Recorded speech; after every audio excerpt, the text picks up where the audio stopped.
La méthodologie des sociotopes est un excellent moyen d'intégrer la parole de la société civile dans les futurs projets d'aménagement ou de renaturation, à l'instar du présent contexte. Elle permet d'informer, consulter, prendre la température des habitants des quartiers concernés par l'étude dans le but d'identifier les usages actuels et potentiels d'un site. L'approche sociologique se combine parfaitement avec une étude purement urbanistique et environnementale et semble désormais indispensable pour que les aménagements soient tous acceptés, appropriés. Il n'y aura donc pas de surprise de la part des futurs usagers si leurs propositions, leurs recommandations sont prises en considération dans les temps forts de concertation.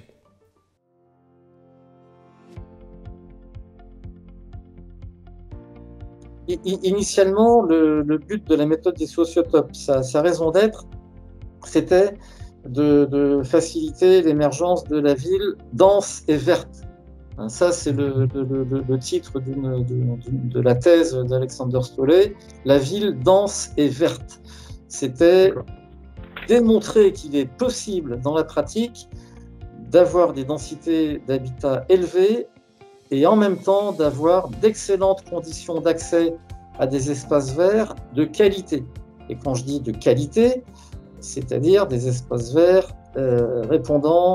capables de répondre à des attentes multiples des habitants, en plus, bien entendu, de facteurs de qualité liés à la biodiversité, au paysage, etc. Je rappelle aussi que des études récentes, et je pense notamment à une étude faite par une équipe de chercheurs de l'université de Rennes, que j'ai mise aussi sur mon blog, malheureusement qui n'a qu'en anglais, pour une étude française c'est un peu dommage, mais des études récentes ont montré une corrélation très étroite entre le niveau de bien-être éprouvé par le public et le niveau de biodiversité des espaces verts, quand bien même le public n'a pas forcément la conscience, je dirais, scientifique du niveau de biodiversité. Le public en a une connaissance empirique au travers notamment de cette sensation de bien-être. On peut faire évidemment un parallélisme sémantique entre biotope et sociotope et considérer que si le biotope c'est l'environnement, le milieu de vie de la faune et de la flore, le sociotope c'est le milieu de vie extérieur des gens, c'est là où ils se tiennent, où ils circulent, où ils ont des activités quand ils sont en dehors de chez eux. Par ailleurs, si la méthodologie des sociotopes est aujourd'hui reconnue et pratiquée par les agences d'urbanisme, celle réalisée dans le cadre du projet TVBUNR figure comme une innovation en France et en Belgique, à 2 titres. L'Association du monde scolaire, l'échelle transfrontalière. La méthodologie des sociotopes peut être dupliquée partout et sur bien d'autres sujets que la nature en ville. Les sociotopes ne sont pas l'unique outil de démocratie participative dans la définition des projets d'aménagement. Il en existe bien d'autres et nous vous invitons à en découvrir un qui a été expérimenté par nos collègues de l'agence d'urbanisme de Montbéliard.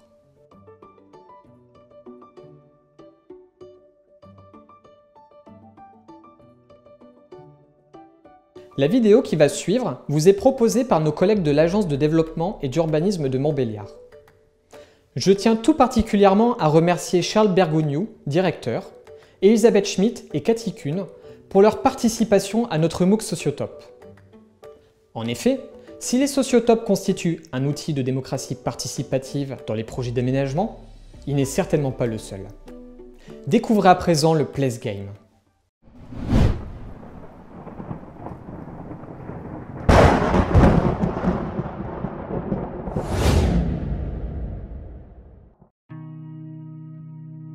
Le pays de Montbéliard est engagé depuis de nombreuses années dans des réflexions et des actions visant à renforcer l'attractivité du territoire en améliorant le cadre de vie des habitants. La réflexion sur les espaces ouverts de qualité et leurs usages s'inscrit à la fois dans des études thématiques et des projets urbains. En 2012, avec Pays de Montbéliard Agglomération, l'ADU a organisé une formation faisant intervenir Jean-Pierre Ferrand, le spécialiste français des sociotopes. Elle s'adressait aux techniciens communaux, intercommunaux et aux bailleurs sociaux. Il s'agissait d'amener les participants à se questionner sur la notion de qualité des aménagements comme facteur de bien-vivre et d'attractivité, ainsi que la prise en compte de l'usager dans les projets. Pour cela, la méthode des sociotopes et l'outil d'analyse du Place Game ont été présentés et expérimentés sur le terrain. Celui-ci comprend une grille d'observation et de prise de contact avec les usagers. Comme le précise Jean-Pierre Ferrand dans son blog, le Place Game se présente comme une grille de notation portant sur 16 rubriques réparties dans 4 thèmes: sociabilité, usage et activité, confort et image, accès et liaison. La grille est complétée par 4 questions ouvertes. Elle doit être remplie obligatoirement en 20 minutes sur le terrain, ce qui oblige à observer très attentivement et à aller rapidement à l'essentiel. Il est également demandé aux participants qui opèrent par petits groupes, idéalement 5 personnes, d'interroger un passant ou un usager sur ses impressions et ses idées pour améliorer l'endroit. Après cette formation, l'ADU a récemment réutilisé cette méthode sur la ville d'Étupes. Dans la continuité de l'élaboration d'un plan de référence pour le centre-ville d'Étupes, la municipalité a souhaité poursuivre la démarche de définition du projet en impliquant les habitants volontaires. 18 d'entre eux ont finalement participé aux ateliers. Ils étaient répartis en 3 groupes, abordant chacun une problématique différente. Le groupe de 6 personnes dans lequel la grille d'analyse du Place Game a été utilisée s'est intéressé à la manière de gérer la circulation routière et le stationnement pour améliorer la qualité de vie en centre-ville. Chaque habitant s'est rendu sur les espaces publics du centre-ville avec la grille du Place Game et un fond de plan fourni par l'agence pour noter ses observations. Lors du retour en salle, la grille d'analyse a permis de partager la perception des usages actuels ainsi que la place disponible pour chacun d'eux en fonction des différents modes de déplacement. Une prise de conscience collective s'est opérée lors de l'arpentage, de l'observation des différents sites, puis lors des débats à l'issue de la visite du terrain. En une matinée seulement, les problématiques communes à tous les acteurs ont été cernées. Pas d'espace apaisé, des voies et des ronds-points surdimensionnés qui laissent peu de place aux autres usages et posent des problèmes de sécurité. Le tout se traduit par un manque cruel de vie sociale au centre-ville. Conformément à la méthode du Place Game, des propositions ont rapidement été faites. Celles-ci visaient dans un premier temps le court terme, dans une optique de lighter, quicker, cheaper, par opposition aux aménagements longs, lourds et chers. Il s'agit de pallier à moindre frais et très simplement les difficultés d'usage et de tester des solutions avant une mise en œuvre d'un projet plus onéreux. Le groupe a également proposé des solutions à plus long terme qui pourront tirer parti de ces expérimentations. Le dessin à la main a été utilisé pour spatialiser ces propositions.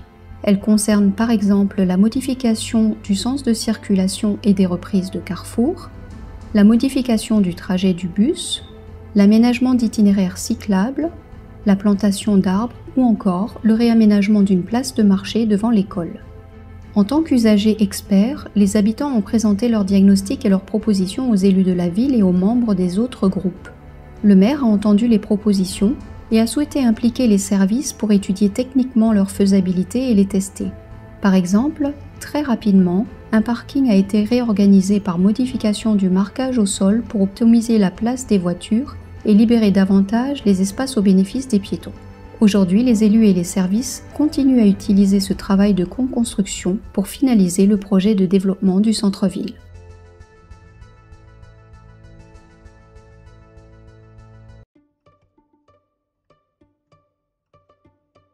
Le MOOC que vous venez de suivre a été conçu dans un souci de pédagogie et de passage de témoins à d'autres acteurs, d'autres territoires souhaitant l'expérimenter à leur tour. Il vise également votre montée en compétences, qui se formalisera par une attestation de suivi que les opérateurs du projet TVBUONR vous transmettront par mail à l'issue de l'envoi de votre questionnaire d'évaluation. Nous espérons que cette attestation permettra de valoriser vos nouvelles connaissances au sein de votre structure, d'être force de proposition pour engager cette démarche, mais également enrichir votre parcours professionnel. En annexe au questionnaire d'évaluation, nous vous adresserons également un questionnaire de satisfaction du MOOC. L'objectif est de pouvoir améliorer cette expérience, de connaître votre retour global sur cet outil. Les coopérations transfrontalières se poursuivront. Il n'est pas impossible qu'un prochain MOOC sur une toute autre thématique voit le jour dans un futur relativement proche.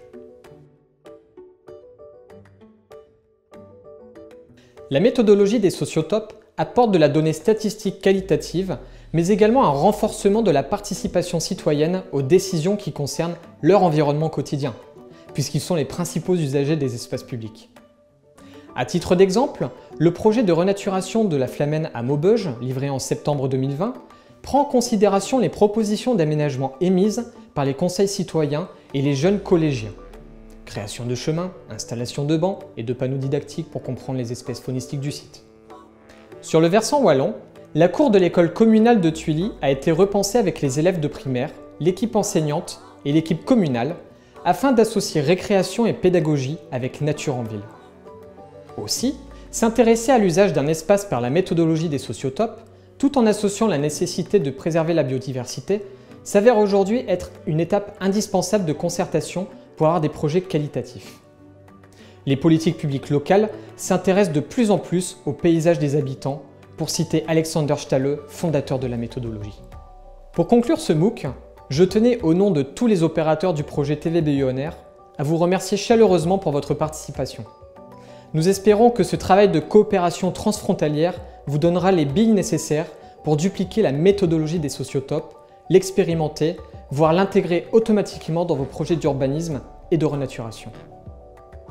Ce MOOC est considéré comme un moyen de pérenniser le projet TVBUONR. Il est disponible gratuitement en ligne, sans limite de temps, comme bien d'autres livrables de notre programme Interreg. Allez, j'ai une dernière surprise pour vous.